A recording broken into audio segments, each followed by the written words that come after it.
ஆசிரியர் பெருமக்களுக்கும் வணக்கம். இந்த வீடியோ வந்து பார்த்தீங்கன்னா டிஎன்டிஏடி தமிழ்நாடு ஆசிரியர் தகுதி தேர்வு தாள் 2க்கு உண்டான சைக்காலஜிக்கான 6வது யூனிட் 6க்கு உண்டான செகண்ட் பார்ட். ஏற்கனவே வந்து பார்த்தீங்கன்னா 6th யூனிட்டுக்கு ஃபஸ்ட்டு ஒரு 50 கொஷின் பார்த்துருப்போம். அடுத்த 50 கொஷின் இதோட வந்து பார்த்தீங்கன்னா 6th யூனிட் முடிஞ்சது. ஏற்கனவே சொன்ன மாதிரி ஒவ்வொரு யூனிட்டுக்கு சைக்காலஜிக்கு யூனிட் வைஸ் டாபிக் வைஸ் வந்து பார்த்தீங்கன்னா உங்களுக்கு வந்து கொஷின்ஸ் அண்ட் ஆன்சர்ஸ் வந்து இம்பார்ட்டன்ட் கொஷின் போட்டிருக்கோம். இது வந்து பார்த்திங்கன்னா ஏற்கனவே சொன்ன மாதிரி 6th யூனிட்டோட செகண்ட் பார்ட் ஆஃப் வீடியோ. இதோட வந்து பார்த்திங்கன்னா 6th யூனிட் முடிஞ்சிடும். இன்னொரு 4 யூனிட் தான் இருக்குது. ஸோ நீங்கள் இந்த வீடியோஸ் பார்த்துட்டு கொஷின்ஸ் எப்படி இருக்குது, எப்படி உங்களுக்கு என்ன எதா பண்ணணும் அப்படிங்கிற ஒரு ஃபீட்பேக் அல்லது சஜஷன் கொடுத்தீங்க அப்படின்னா அதுபடி செஞ்சுக்கலாம். வாங்க இந்த வீடியோவில் இருக்கிற ஒரு 50 கொஷின் பார்ப்போம். இதில் வந்து பார்த்திங்கன்னா ஃபஸ்ட் கொஷின், தற்காப்பு வழிமுறைகள் பொதுவாக எதனால் செயல்படுத்தப்படுகின்றன? அந்த டிஃபென்ஸ் மெக்கானிசம் எதனால் செயல்படுத்தப்படுகின்றன அப்படின்னு பார்த்தீங்கன்னா கவலை அல்லது மன அழுத்தம். Option B anxiety or stress. அடுத்து, ஒரு மாணவர் தனது தேர்வில் தோல்வி அடைந்ததற்கு காரணம் பேராசிரியரின் மோசமான கற்பித்தல் என்று கூறினால் அது எந்த தற்காப்பு வழிமுறை? பகுத்தறிவு, ரேஷனலைசேஷன். ஒரு பையன் வந்து பார்த்திங்கன்னா ஃபெயில் ஆகிட்டதுக்கு அந்த ஆசிரியர் நடத்துனது தான் காரணம் அப்படின்னு சொல்கிறது எந்த ஒரு தற்காப்பு அப்படின்னு பார்த்தீங்கன்னா ரேஷனலைசேஷன். அடுத்து, ஒரு குழந்தை புதிய உடன்பிறப்பு பிறந்த பிறகு கட்டை விரலை சப்பத் தொடங்கினால் அது எந்த தற்காப்பு வழிமுறை? பின் வாங்குதல், ரெக்ரெஷன். ஒரு குழந்தையானது புதிய உடன்பிறப்பு பிறந்த பிறகு அது வந்து பார்த்திங்கன்னா தன்னோட கட்டை விரலை சப்பத் தொடங்கினால் அது எந்த வகையான தற்காப்பு வழிமுறை அப்படின்னு பார்த்திங்கன்னா பின் வாங்குதல், ரெக்ரெஷன். அடுத்து, ஒரு தீவிரமாக கோபமான நபர் சண்டைக்கு பதிலாக விளையாட்டில் தனது ஆற்றலை செலுத்தினால் அது எந்த வகையான தற்காப்பு வழிமுறை? ஒருத்தர் மேலே வந்து ஒரு கோபம் இருக்குது அப்படின்னா அந்த கோபையை வந்து சண்டையாக செயல்படுத்தாமல் அதுக்கு பதிலாக அந்த கோபத்தை வந்து விளையாட்டில் காட்டினால் அதுக்கு பெயர் பதிலீடு, சப்ளிமேஷன். Option B. தற்காப்பு வழிமுறைகள் எதனால் முதன்மையாக படிக்கப்பட்டன? தற்காப்பு வழிமுறைகள் எதனால் முதன்மையாக படிக்கப்பட்டன அப்படின்னு பார்த்தீங்கன்னா பதில் வந்து பார்த்திங்கன்னா ஆப்ஷன் பி சிக்மண்ட் ஃப்ராய்டு. இவரால் வந்து பார்த்திங்கன்னா இது உண்மையாக தற்காப்பு வழிமுறைகள் படிக்கப்பட்டன. The defence mechanism primarily studied by whom, யாரால் அப்படின்னு பார்த்தீங்கன்னா ஆப்ஷன் பி சிக்மண்ட் ஃப்ராய்டு.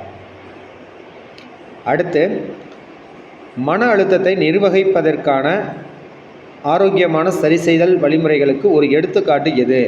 உணர்ச்சி ரீதியான ஆதரவை தேடுதல். Option C seeking emotional support. அடுத்த கொஷின், ஒரு குழந்தை தனது நண்பரிடம் இருந்து திருடியதாக குற்றம் சாட்டப்பட்டு அதை மறுத்தால் அது எந்த தற்காப்பு வழிமுறை? மறுப்பு, டெனியல். அடுத்த கொஷின், சரிசெய்தல் வழிமுறைகள் பெரும்பாலும் எதனுடன் தொடர்புடையவை? ஆப்ஷன் பி ஒரு நபரின் ஆளுமை மற்றும் மனநலம், a person's personality and mental health. Option B. அடுத்து, ஒரு நபர் தனது பலவீனங்களை சரிசெய்ய வேறு ஒரு துறையில் அதிக கவனம் செலுத்தினால் அது எந்த சரிசெய்தல் வழிமுறை? காம்பன்சேஷன். ஆப்ஷன் பி ஈடு செய்தல். அடுத்து, பின்வரும் கூற்றுகளில் சரிசெய்தல் வழிமுறைகள் பற்றிய தவறான கூற்று எது? இந்த சரிசெய்தல் பற்றிய தவறான கூற்றுகள் என்ன அப்படின்னு பார்த்தீங்கன்னா அவை எப்போதும் ஆரோக்கியமானவை. சரிசெய்தல் என்பது எப்போதும் ஆரோக்கியமானவை என்பது ஒரு சரிசெய்தல் கூற்றுக்கு உண்டான தவறான கூற்று. Option C they are always healthy அப்படிங்கிறது ஒரு தவறான கூற்று. அடுத்து, ஆளுமையோட பொருள், அதாவது பர்சனாலிட்டியோட டெஃபினேஷன், அதோட மீனிங், அதுக்கப்புறம் ஃபேக்டர்ஸ் என்ன அப்படின்னு பார்த்தீங்கன்னா அதில் முதல் கொஷின், ஆளுமை வளர்ச்சி என்பது எதன் விளைவு? ஆப்ஷன் சி மரபியல் மற்றும் சுற்றுச்சூழல் ஆகிய இரண்டின் தொடர்பு. Option C the interaction of both genetics and environment. அடுத்து, ஆளுமைக்கு மிகவும் பரவலாக ஏற்றுக்கொள்ளப்பட்ட அணுகுமுறை எது? ஆப்ஷன் சி பண்புக்கூறுகள் மற்றும் அவற்றின் அளவீட்டில் கவனம் செலுத்துவது. Option C focusing on traits and their measurement. அடுத்து, ஒரு கலாச்சாரத்தில் பொதுவாக காணப்படும் நடத்தை முறைகள் எதனால் பாதிக்கப்படுகின்றன? ஆப்ஷன் பி சமூக விதிமுறைகள் மற்றும் மதிப்புகள், social norms and values. Option B. அடுத்து, ஆளுமையின் உளவியல் அம்சம் எதை குறிக்கிறது? ஆப்ஷன் பி சிந்தனை, உணர்வுகள் மற்றும் ஆசைகள். Option B thoughts, feelings and desires. அடுத்த கொஷின், ஆளுமையின் சமூக அம்சம் எதை குறிக்கிறது? ஆப்ஷன் சி மற்றவர்களுடன் எவ்வாறு தொடர்பு கொள்கிறோம் மற்றும் சமூக குழுக்களின் செல்வாக்கு. Option C how we interact with others and the influence of social groups. அடுத்த கொஸ்டின், அறிவாற்றல் காரணிகள் ஆளுமையை எவ்வாறு பாதிக்கின்றன? ஆப்ஷன் பி அவை ஒரு நபரின் நம்பிக்கைகள், எதிர்பார்ப்புகள் மற்றும் சிந்தனை முறைகளை வடிவமைக்கின்றன. Option B they shape persons beliefs, expectations and thinking patterns. ஆளுமை பற்றிய ஆராய்ச்சியில் தனித்துவத்தன்மை என்பது எதை குறிக்கிறது? ஆளுமை பற்றிய ஆராய்ச்சியில் தனித்துவத்தன்மை யூனிக்னஸ் என்பது எதை குறிக்கிறது அப்படின்னு பார்த்தீங்கன்னா ஆப்ஷன் பி ஒவ்வொரு நபருக்கும் மற்றவரிடமிருந்து வேறுபட்ட தனிப்பட்ட ஆளுமை உள்ளது. Option B each person has distinctive personality that differs from others.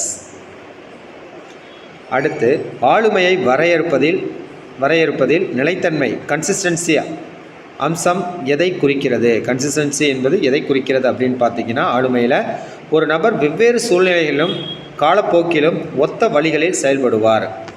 ஒரு நபர் வெவ்வேறு சூழ்நிலைகளிலும் காலப்போக்கிலும் ஒத்த வழிகளில் செயல்படுவார். Option B a person acting in similar ways across different situations and over time.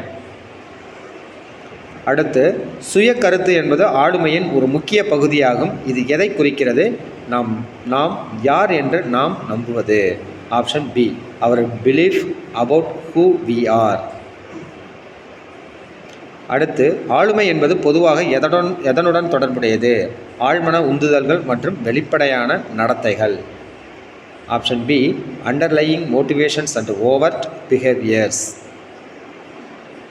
அடுத்து, ஆளுமையோட கோட்பாடுகள், வகைகள், பண்புக்கூறுகள் மற்றும் மனோ பகுப்பாய்வு இவற்றை பற்றிய கொஷின்கள். திரும்பவும் வகை கோட்பாடுகளின் டைப்ஸ் ஆஃப் தியரிஸ் ஒரு வரம்பு என்ன? வகை கோட்பாடுகளின் ஒரு வரம்பு என்ன அப்படின்னு பார்த்தீங்கன்னா அவை தனிநபர்களின் தனிப்பட்ட வேறுபாடுகளை கண்டறிவதில் தோல்வியடைகின்றன. Option B they fail to capture individual differences within categories.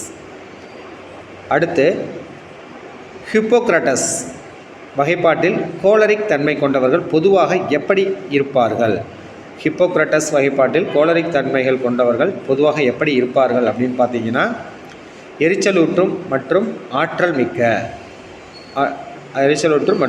மிக்கவர்களாக இருப்பார். Option C irritable and energetic. அடுத்து, ஆளுமை பற்றிய பண்புக்கூறு கோட்பாடுகள் எதில் அதிக கவனம் செலுத்துகின்றன? ஆளுமை பண்புகளை அடையாளம் கண்டு அளவிடுவது. Option B identifying and measuring personality dimensions. அடுத்து, பிக் ஃபைவ் மாதிரியில் அக்ரிபபிள்னஸ் என்பது எதை குறிக்கிறது அப்படின்னு பார்த்தீங்கன்னா இரக்கமுள்ள மற்றும் ஒத்துழைக்கும். Agreeableness refers to what? Compassionate and cooperative. அடுத்து, பிராய்டின் உளவியல் பாலியல் மேம்பாட்டு நிலைகளில் ஓரல் ஸ்டேஜ் எப்போது நிகழ்கிறது? பிறப்பு முதல் 18 மாதங்கள். இந்த 18 மாதங்கள் 1.5 வருடங்கள். birth to 18 months. மனோ பகுப்பாய்வு கோட்பாட்டின் ஒரு விமர்சனம் என்ன? ஆப்ஷன் பி இது சோதனை ரீதியாக சரிபார்க்க கடினம். It is difficult to verify empirically. அடுத்து, ஆல்ஃபோர்டின் கூற்றுப்படி மைய பண்புகள் என்பவை எவை? சென்ட்ரல் ட்ரெய்ட்ஸ் என்பது ஒரு நபரின் ஆளுமையை மிக சிறப்பாக விவரிக்கும் 5 முதல் 10 பண்புகள். The 5 to 10 traits that best describe the person's personality. அடுத்து, மனிதநேய அணுகுமுறையின் ஒரு முக்கிய கருத்து என்ன? சுய கருத்து மற்றும் சுய உண்மையாக்கல். Option C self concept and self actualisation. அடுத்த கொஷின், சமூக அறிவாற்றல் கோட்பாட்டில் பரஸ்பர நிர்ணயம் என்பது எதை குறிக்கிறது? ஆப்ஷன் சி நடத்தை, ஆளுமை மற்றும் சுற்றுச்சூழல் அனைத்தும் ஒன்றோடொன்று செயல்படுகின்றன. Behaviour, personality and environment all interact with each other. Option C. அடுத்து, மனோபகுப்பாய்வு கோட்பாட்டின்படி ஒரு நபரின் ஆளுமை வளர்ச்சியில் எதற்கு ஒரு முக்கியமான பங்கு உண்டு? குழந்தை பருவ அனுபவங்கள். Option A, childhood experiences. அடுத்து, ப்ரொஜெக்டிவ் மற்றும் நான் ப்ரொஜெக்டிவ் டெக்னிக்ஸ் நுட்பங்கள். ப்ரொஜெக்டிவ் சோதனைகளின் ஒரு குறைபாடு என்ன அப்படின்னு பார்த்தீங்கன்னா ஆப்ஷன் பி, அவை மதிப்பீடு மற்றும் விளக்கம் ஆகியவற்றில் அகநிலைத்தன்மை கொண்டவை. அந்த எவாலுவேஷன் அண்டு எக்ஸ்பிளனேஷன் இதில் வந்து பார்த்தீங்கன்னா நிலைத்தன்மை கொண்டவை. They are subjective in scoring and interpretation. நான் ப்ரொஜெக்டிவ் சோதனைகளின் ஒரு நன்மை என்ன அப்படின்னு பார்த்தீங்கன்னா அவை பெரும்பாலும் தரப்படுத்தப்பட்டவை மற்றும் புறநிலையாக மதிப்பிடக்கூடியவை. They are often standardised and objectively scored. அடுத்த கொஷின், சமூக விரும்பத்தக்க தன்மை என்பது ஆளுமை மதிப்பீட்டில் ஒரு கவலையாகும். அது எதை குறிக்கிறது? ஆப்ஷன் பி, பதில் அளிப்பவர்கள் தங்களை சமூக ரீதியாக ஏற்றுக்கொள்ளக்கூடிய வழியில் முன்வைக்கும் போக்கு. Option B, the tendency of respondents to present themselves in a socially acceptable light. அடுத்த கொஷின், ஒரு கலாச்சாரத்தில் உள்ள தனி நபர்களின் ஆளுமையை மதிப்பிடும்போது கலாச்சார பாரபட்சங்கள் கல்ச்சுரல் பயாசஸ் ஏன் ஒரு கருத்தாகும்? அவை சில குழுக்களின் மீது பாரபட்சமான முடிவுகளை ஏற்படுத்தலாம். Option B, they can lead to biased results against certain groups.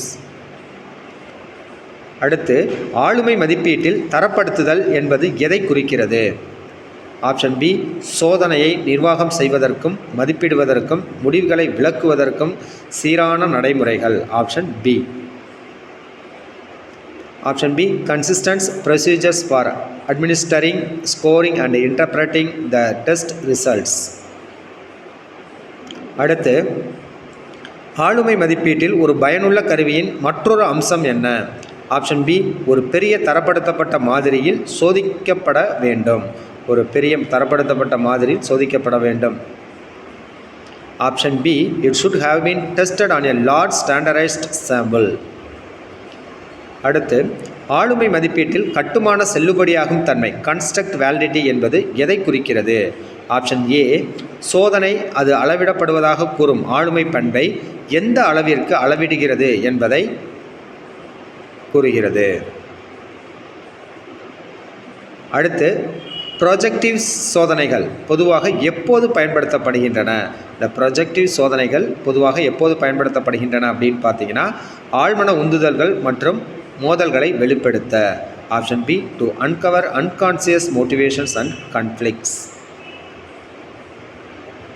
அடுத்த கொஷின், நான் ப்ரொஜெக்டிவ் சோதனைகள் பொதுவாக எப்போது பயன்படுத்தப்படுகின்றன அப்படின்னு பார்த்தீங்கன்னா விரைவான மற்றும் புறநிலை மதிப்பீடுகளுக்கு. Option A, for quick and objective assessment. அடுத்து, ஒரு விரிவான ஆளுமை மதிப்பீடு பெரும்பாலும் எதை உள்ளடக்கியது? ஆப்ஷன் பி, பல மதிப்பீட்டு முறைகளின் கலவை. Option B, a combination of multiple assessment methods. அடுத்து, சரி செய்தல் வழிமுறைகள் அட்ஜஸ்ட்மெண்ட் மெக்கானிசம். இதில் வந்து பார்த்திங்கன்னா தற்காப்பு வழிமுறைகளின் முதன்மை நோக்கம் என்ன? ஆப்ஷன் பி, கவலை மற்றும் மன அழுத்தத்தை குறைப்பது. இந்த தற்காப்பு வழிமுறைகள் அதோட முதன்மையான நோக்கம் கவலை மற்றும் மன அழுத்தத்தை குறைப்பது. To reduce anxiety and stress. ஒரு நபர் தீவிரமான அதிர்ச்சியை அனுபவித்திருந்தால் அதை நினைவிலிருந்து முற்றிலும் நீக்கிவிட்டால் அது எந்த தற்காப்பு வழிமுறை? அடக்குமுறை, ரெப்ரஷன். அடுத்து, தற்காப்பு வழிமுறைகள் எப்போதும் மனநல கோளாறுகளின் அறிகுறிகளா அப்படின்னு பார்த்தீங்கன்னா இல்லை. அவை சாதாரண மற்றும் ஆரோக்கியமான சரி செய்தலின் ஒரு பகுதியாகவும் இருக்கலாம். No, they can also be a part of normal and healthy adjustment. அடுத்த கொஷின், தற்காப்பு வழிமுறைகளின் ஒரு ஆரோக்கியமான பயன்பாடு எது? ஆப்ஷன் பி, ஆக்கப்பூர்வமான வழிகளில் அழுத்தத்தை சமாளிப்பது. ஆக்கப்பூர்வமான வழிகளில் அழுத்தத்தை சமாளிப்பது. Coping with stress in constructive ways.